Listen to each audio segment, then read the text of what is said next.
મિત્રો, પાવાગઢમાં એવા બે ચોર કે જેમણે મોહમ્મદ શાહ બેગડાનું આખું રાજ્ય લૂંટી નાખ્યું અને તેમ છતાં તે પકડાયા નહીં. અને આ બે ચોર જ્યારે પણ ચોરી કરવા જતા ત્યારે ગઢ પાવાની મહાકાળી માને એમની સાથે લઈ જતા. તો કોણ હતું આ બે ચોર અને કેમ મહાકાળી માને એમની સાથે ચોરી કરવા જવું પડતું હતું? તો આવો જાણીએ ગઢ પાવાની મહાકાળી માના પરમ ભક્ત એવા ખાપરા અને ઝવેરીનો ઇતિહાસ. મિત્રો, પાવાગઢમાં પતઈ રાજાના રાજ પછી મોહમ્મદ શાહ બેગડાનું રાજ ચાલતું હતું અને ત્યારે મોહમ્મદ શાહ બેગડો એવો માતાભારે રાજા હોવાની છાપ ધરાવતો હતો. અને એ વખતે પાવાગઢમાં બે ચોર હતા. એકનું નામ ખાપરો અને બીજાનું નામ ઝવેરી. આ ખાપરો અને ઝવેરી એ મહાકાળી માની ખૂબ જ ભક્તિ કરતા અને એ મહાકાળી માના મોટા ભક્ત હતા. તેઓ જે પણ કંઈ ચોરી કરતા એનો ત્રીજો ભાગ માતા મહાકાળીને આવીને ધરાવતા. અને આ ખાપરો અને ઝવેરી પાવાગઢમાં મહાકાળી માના જોરે ખૂબ જ ચોરીઓ કરતા અને માતા મહાકાળી પણ એમનો સાથ આપતા. કારણ કે ખાપરો અને ઝવેરી જે ચોરી કરીને લાવતા એમાંથી થોડો ઘણો ભાગ ગરીબોમાં પણ આપતા અને જરૂરિયાત લોકોની સેવા કરતા. અને સમય જતા એક દિવસ ખાપરા અને ઝવેરીએ વિચાર કર્યો કે ક્યાં સુધી આવી નાની નાની ચોરી કરશું. એક કામ કરો, આપણે મોહમ્મદ શાહ બેગડાના રાજ્યમાં ચોરી કરવા જઈએ. અને આમ વિચારીને બંને મહાકાળી માના મઢે જાય છે અને માતાજીને કહે છે કે હે મારી ગઢ પાવાની કાળકા, મારી આજે તારી રજા હોય ને તો મોહમ્મદ શાહ બેગડાના રાજ્યમાં ચોરી કરવા જાવું છે. મહાકાળી માએ તેમને રજા આપી અને કહ્યું કે મારા દીકરાઓ, તમે બંને મોહમ્મદ શાહ બેગડાના રાજ્યમાં ચોરી કરવા જાઓ તો પણ હું તમારી સાથે જ છું. પણ સાંભળો, આ તમારી પહેલી અને છેલ્લી ચોરી હશે. હા માડી, હવે અમે પછી ચોરી નહીં કરીએ.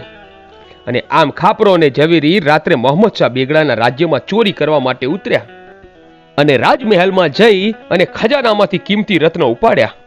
અને પછી વિચાર કરે છે કે જો આપણે આ ચારે ચાર રત્ન ઘરે લઈ જઈશું ને તો મોહમ્મદ શાહ બેગડાને ખબર નહીં પડે કે આ ચોરી કોણે કરી. આપણે એક રત્ન પાછું મૂકીએ અને 3 રત્ન લઈ જઈશું તો મોહમ્મદ શાહ બેગડાને પણ ખબર પડશે કે સામે ચોર પણ માથાભારે છે.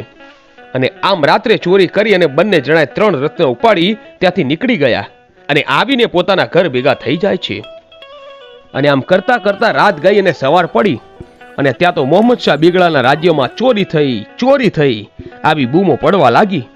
એટલે મોહમ્મદ શાહ બેગડાએ એના વજીરને કહ્યું કે મારા રાજ્યમાં ચોરી કરે એવા આપણા પાવાગઢમાં કોણ હશે?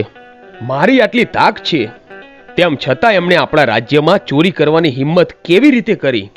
ત્યારે વજીર કહે છે કે આપણા પાવાગઢમાં 2 જ માથાભારે ચોર છે કે જેમણે આ ચોરી કરી હશે. પણ હે હુજુર, હજુ સુધી પાવાગઢના એ 2 ચોરને આજ દિન સુધી કોઈએ જોયા નથી. ખાલી એમનું નામ જ બધાને ખબર છે, ખાપરો અને ઝવેરી. બાકી એમને કોઈએ જોયા નથી.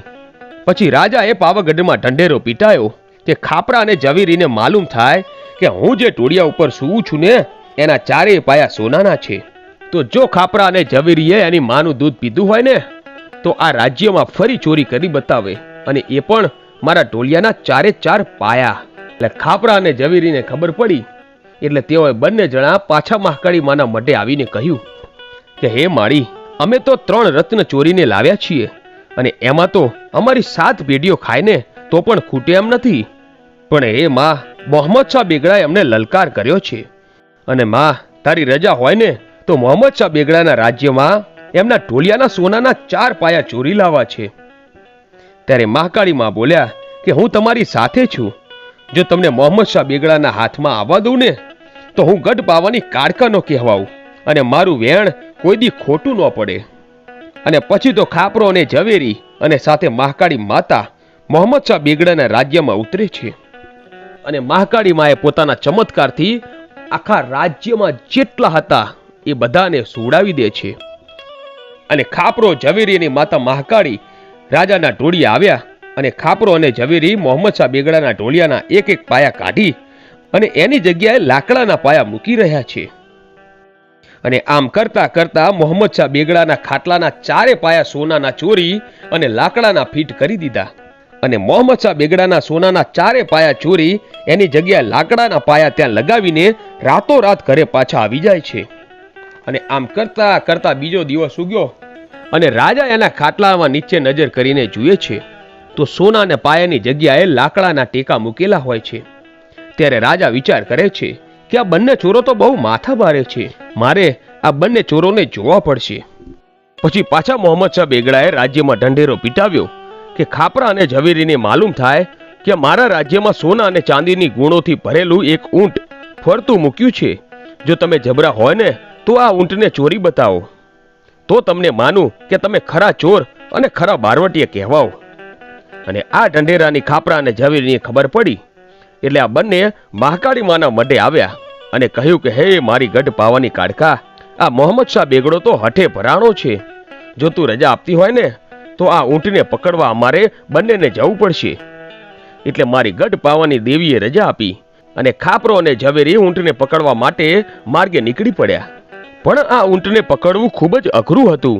આ ઊંટની સુરક્ષા માટે 50 સૈનિકો હતા. એટલે આ ઊંટ જ્યાં પણ જાય ત્યાં 50 સૈનિકો એમની સાથે સાથે રહેતા. પછી ખાપરા અને ઝવેરીએ ઊંટને રોટલો નાખવાનું શરૂ કર્યું. એક દિવસ રોટલો ખવડાવ્યો, બીજા દિવસે રોટલો ખવડાવ્યો. આમ કરતા કરતા 10 દિવસ રોટલો ખવડાવીને ઊંટને હેવાયો કર્યો. એટલે રોજ ઊંટ ફરતું ફરતું ખાપરા અને ઝવેરીના ઘરે રોટલો ખાવા પહોંચી જતું. આમ 10-12 દિવસ થયા એટલે 50 સૈનિકો પણ કંટાળ્યા કે આ ઊંટને ચોરવા તો કોઈ આવતું જ નથી અને ઊંટ આટલામાં જ ફર્યા કરે છે. પછી એક દિવસની રાત્રે આ ઊંટ ખાપરા અને ઝવેરીના ઘરે રોટલો ખાવા આવ્યો, પણ ખાપરા અને ઝવેરીએ એમને રોટલો ન નાખ્યો. એટલે ઊંટ રોટલાની લાલચે ખાપરા અને ઝવેરીના ઘર પાસે જ ઊંઘી ગયો. પેલા સૈનિકોની પણ ઊંટને જોતા જોતા બધા જ સૈનિકોની આંખ મીચાઈ ગઈ. અને પછી તો ખાપરો અને ઝવેરી આખો ઊંટને ઉપાડીને અને પોતાના ઘરના ભોયરામાં લઈ ગયા. અને બીજા દિવસે રાજાને ખબર પડી કે હવે આ બંને ચોર પકડાશે નહીં. એટલે રાજાએ ફરી એક ઢંઢેરો પીટાવ્યો કે ખાપરા અને ઝવેરીને ખબર પડે કે તમારી બધી ચોરીઓ હું માફ કરું છું અને મેં તમને જોયા નથી, એટલે મારા મહેલમાં આવો અને તમને ઇનામ આપવું છે. એટલે ખાપરા અને ઝવેરીએ મહાકાળી માને કહ્યું કે મોહમ્મદ શાહ બેગડાએ અમને રાજ્યમાં તેડાવ્યા છે. માડી, જો તું રજા આપતી હોય ને તો અમે બંને રાજાના મહેલમાં જઈએ, કેમ કે આ રાજા તો માથા ભારે છે. ક્યાંક મહેલમાં બોલાવીને અમને ફાંસીએ લટકાવી દેતો. એટલે મહાકાળીમાં બોલ્યા કે તમે રાજાના મહેલમાં જાઓ, તમારો વાળ પણ વાંકો થવા દઉં ને તો હું ગઢ પાવાની કાડકા નહીં. અને પછી ખાપરો અને ઝવેરી રાજમહેલમાં ગયા તો રાજાએ એમનું સામૈયું કરીને ઇનામ આપ્યું. આમ ખાપરા અને ઝવેરીના ભક્તિથી વશ થઈ મહાકાળી માએ અનેક કામ કર્યા. તો મિત્રો, આ હતો પાવાગઢના 2 ચોર ખાપરા અને ઝવેરીનો ઇતિહાસ. મિત્રો, આવા જ વાર્તાઓ સાંભળવા માટે આજે જ અમારી આ ચેનલ A1 ગુજરાતીને સબસ્ક્રાઇબ કરો. ધન્યવાદ.